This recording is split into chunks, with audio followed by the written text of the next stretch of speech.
positions? Oh, that's an easy one. Always keep it in the home. I think it's important we have to be fiscally responsible.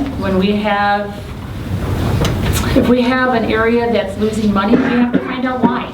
I think we need to ask, I'll give you a perfect example. We had Delsman bus service we had to get a survey for and find out how much, because we had a ton of bus repair. We found out it wasn't worth that.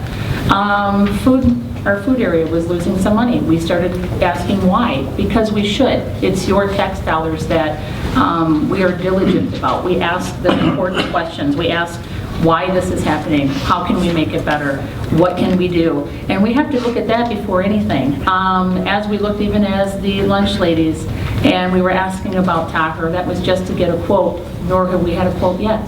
The biggest thing right now is just looking at those, keeping people in that we can, using the people that we are familiar with, but we do have to be fiscally responsible.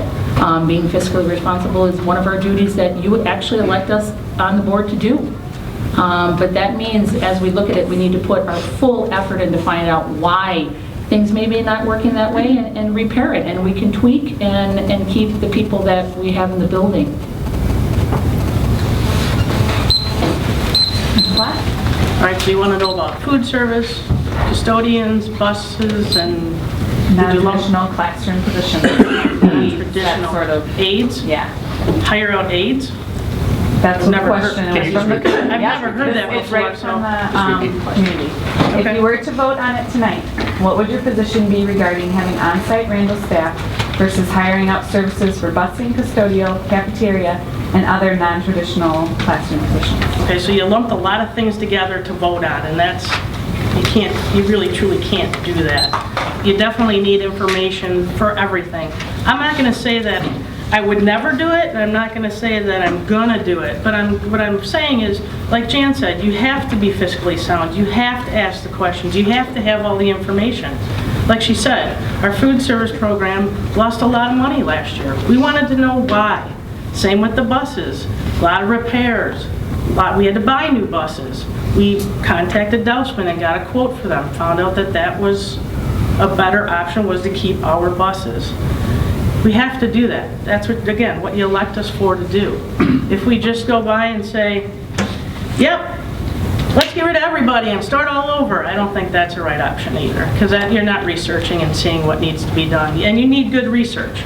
You can't just take one item and go with it. You have to have good research, you have to have bids, you have to have all sorts of things with that.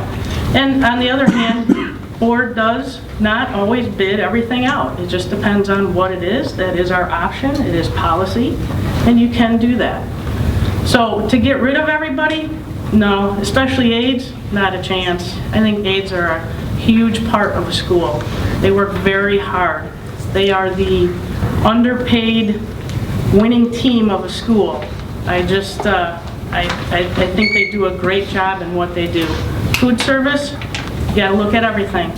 You know, they've gone through a lot of changes in what they have to do and what they have to serve and how much they have to serve. So you have to look at all those options. And like I said, we already discussed the buses as to, are they a good option, or should we look for other options?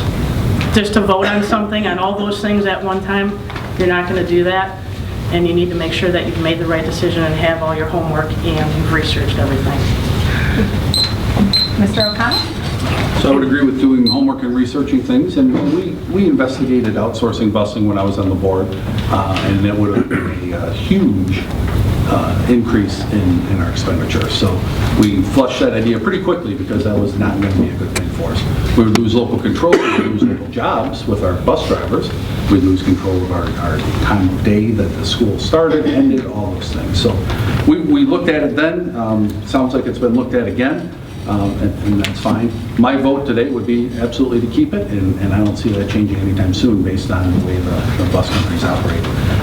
Cooks, custodial, our aides, I mean, these are our neighbors, our friends, our colleagues, and I don't see the impact to help the bottom line by getting rid of 4 cooks, right? I don't see how that's going to help the bottom line. I want to keep those people here. They're our friends. They know our kids. they would know what my kid wanted to eat as he walked in the cafeteria and have his sandwich ready for him without cheese because they knew he didn't like cheese. Right? So I want those people here because they are our friends, our neighbors, our relatives, and so on. So the question was, if I had a vote tonight, I think I keep them. Mr. Strudwick? I agree with Mrs. Glasser. There was a lot of things that were grouped together there, and that was a very good point for y'all, because you can't make decisions based off of, just one lump sum. All of those things are very important, and they need to be separated out individually. When it comes to the food service, to vote tonight, no, I would like local control of our foods. I believe in local control of schools, period.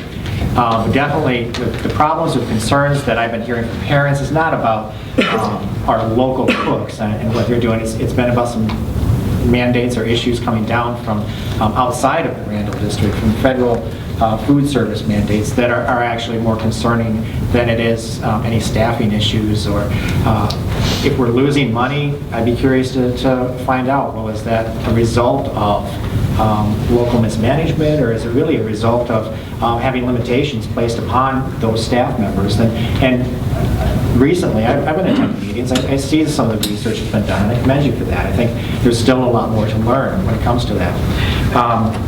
The busing, I know that that's already been researched. I agree with Mr. O'Connell. I wouldn't to vote today. No, I would keep our local busing. Again, local control. But I take it one step further. I think that there's opportunities there to do some collaborative efforts, possibly with local school districts around us, to say, let's look, we're crossing over each other as we're busing. Maybe we need to start having some collaborative discussions with other districts, neighboring districts, about what busing really looks like in our area. We have our local buses. There's an opportunity for us to do that. Finally, when it comes to the aids, CDC came out with a report not too long ago that the increase in children with disabilities and children who have special needs is becoming a great concern. 1 in 6 kids are going to have disabilities, and those aides are the ones who really work with those kids on a day-to-day basis. And if anything, we need to build capacity to have more aides, not cut them.